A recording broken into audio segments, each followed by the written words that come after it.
नमस्कार, मी सागर जोशी. NDTV मराठीमध्ये आपलं स्वागत. बुलेटिनच्या सुरुवातीलाच एक महत्त्वाची बातमी आहे. मराठा आरक्षण गोलमेज परिषदेमध्ये मंत्री छगन भुजबळ यांच्या राजीनाम्याची मागणी करण्यात आली आहे. कॅबिनेट मंत्री हे सरकारची भूमिका मांडतात असं मराठा अभ्यासकांनी म्हटलंय. मराठा आरक्षण अभ्यासक शिवानंद भानुसे, रमेश केरे यांनी भुजबळ यांच्या राजीनाम्याची मागणी केली आहे. मराठा आरक्षणासंबंधी गोलमेज परिषद पार पडलेली आहे आणि या गोलमेज परिषदेमध्ये आता छगन भुजबळ यांच्या विरोधामध्ये आवाज उठवण्यात आला. छगन भुजबळ यांच्या मंत्रिपदाच्या राजीनाम्याची मागणी करण्यात आली आहे. या संदर्भात अधिक माहिती देण्यासाठी मोहसिन शेख आपल्यासोबत जोडले गेलेले आहेत. मोहसिन, आपण पाहतोय की गोलमेज परिषद पार पडलेली आहे आणि मंत्री छगन भुजबळ यांच्या विरोधामध्ये सगळेच मराठा समाजाचे प्रतिनिधी आक्रमक झाल्याचं दिसत आहे. सागर, नक्कीच राज्यस्तरीय ही गोलमेज परिषद आहे. हैदराबाद गॅजेट नंतर आता पुढची लढाई कशी आणि खरंच हैदराबाद गॅजेट मधून काही मिळालं का, या सगळ्या बाबत अभ्यासक एकत्र आले आणि मराठवाड्यातच नव्हे तर महाराष्ट्रभरातील सगळे अभ्यासक आंदोलक एकत्र आले आणि या बैठकीत आपली आपली भूमिका मांडली जाते. पण या ठिकाणी प्रामुख्याने एक भूमिका अनेक नेत्यांनी या आंदोलकांनी मांडली, ती म्हणजे छगन भुजबळ यांच्या राजीनाम्याची मागणी या गोलमेज परिषदेमध्ये करण्यात आली आणि त्याचा ठराव देखील काही वेळात या बैठकीनंतर घेतला जाणार आहे. त्यामुळे एकंदरीत छगन भुजबळ ज्या पद्धतीने ओबीसी आरक्षणाबाबत आणि नवीन GR बाबत भूमिका मांडतायत, या भूमिकेबाबत त्यांच्या राजीनाम्याची मागणी आता गोलमेज परिषदेमध्ये करण्यात आलेली आहे. जेव्हा एखादा कॅबिनेट मंत्री आपलं मत मांडतो तेव्हा ती सरकारचं मत असतं, त्यामुळे सरकारची ही भूमिका आहे का, आता देखील या सगळ्याबाबत प्रश्न या ठिकाणी उपस्थित करण्यात आलाय आणि छगन भुजबळ यांच्याबद्दल यांच्या विरोधात हे सगळे जी गोलमेज परिषदेमध्ये आंदोलक असतील, अभ्यासक आहेत, ते आक्रमक झाल्याचं आपल्याला पाहायला मिळतात आणि भुजबळ यांच्या राजीनाम्याची मागणी करण्यात आलेली आहे. नक्कीच मोहसिन, तुम्ही आपल्या सोबत राहाच. शिवानंद भानुसे, मराठा आरक्षणाचे अभ्यासक आपल्यासोबत जोडले गेलेले आहेत. भानुसेजी, आपण ही गोलमेज परिषद पाहिलेली आहे. छगन भुजबळ यांच्या राजीनाम्याची मागणी आता करण्यात आलेली आहे. मंत्रिपदाचा राजीनामा त्यांनी द्यावा आणि मग आपली भूमिका मांडावी असं मराठा समाजाच्या प्रतिनिधींचं म्हणणं आहे. Sorry sir. हा भानुसेजी, माझा आवाज येतोय आपल्यापर्यंत?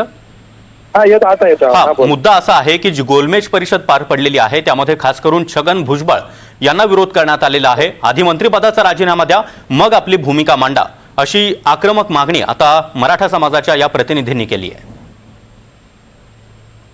एखादा कॅबिनेट मंत्री जेव्हा एखादी भूमिका मांडत असतात त्यावेळी ते सरकारचं मत असतं कायद्यानुसार. त्यामुळे फडणवीसांनी हे स्पष्ट केलं पाहिजे की हे सरकार म्हणजे भुजबळ बोलतायत म्हणजे सरकार बोलतंय का, हे स्पष्ट केलं पाहिजे. आणि जर हे सरकारचं मत नसेल तर मग तुम्ही भुजबळांना मंत्रिपदावर, संविधानिक पदावर ठेवू कसे शकता? ते जर तुमच्या विरोधात बोलत असतील तर तुम्ही त्यांना पदावर ठेवू कसे शकता? तुम्ही असंविधानिक वागता. त्यामुळे भुजबळांचा पहिल्यांदा फडणवीसांनी राजीनामा घेतला पाहिजे, मंत्रिमंडळातून त्यांची हकालपट्टी केली पाहिजे. कारण काय होतंय, ओबीसी आणि मराठा समाजामध्ये कारण नसताना ते वाद निर्माण करतायत. काय सांगतायत भुजबळ, 25,000 कोटी मराठ्यांना आणि 25 कोटी ओबीसींना. श्वेतपत्रिका काढा मला फडणवीसांना, कोणाला किती कोटी मिळालेत. म्हणजे मराठा समाजामध्ये किंवा ओबीसीमध्ये वाद एक संभ्रम निर्माण करायचा. जाणीवपूर्वक त्यांना खूप दिलंय, आपल्याला काहीच दिलं नाही, किंवा आता या GR मधून मराठा समाजाला खूप मिळालंय आणि आता मी मिळू देणार नाही. म्हणजे ओबीसी समाजाला दाखवायचं की मी तुमचा फार तारणार आहे.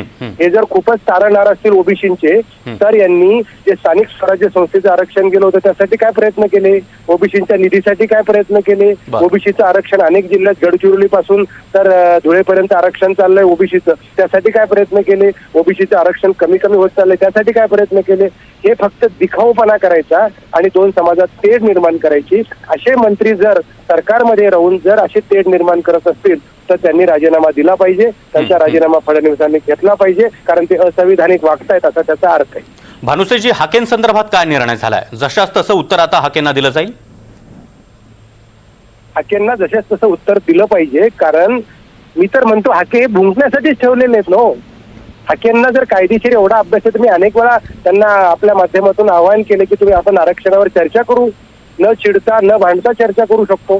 त्यांना फक्त काहीतरी हे चाललंय विरोध करायचा आणि दोन जातींमध्ये तेढ निर्माण करायची, स्वतःची राजकीय आणि सामाजिक असं प्रतिष्ठा तयार करायचं त्यांना वाटतं की याच्यातून मला काहीतरी, हा स्वार्थापोटी चाललंय. दुसरी गोष्ट, सरकार, आमचा तर आरोप आहे फडणवीस त्यांच्याकडून करून घेत आहेत.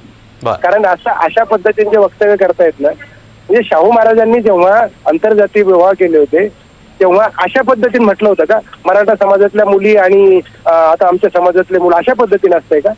अशा पद्धतीनं माता भगिनीवर बोलायचं असतं का? अरे जिजाऊ सावित्री अहिल्याचा महाराष्ट्र आहे हा महाराष्ट्र श्रीला माता समान मानणारा महाराष्ट्र बरोबर आहे, बरोबर आहे. आणि अशा पद्धतीने श्री सन्मान करणारा महाराष्ट्र आहे.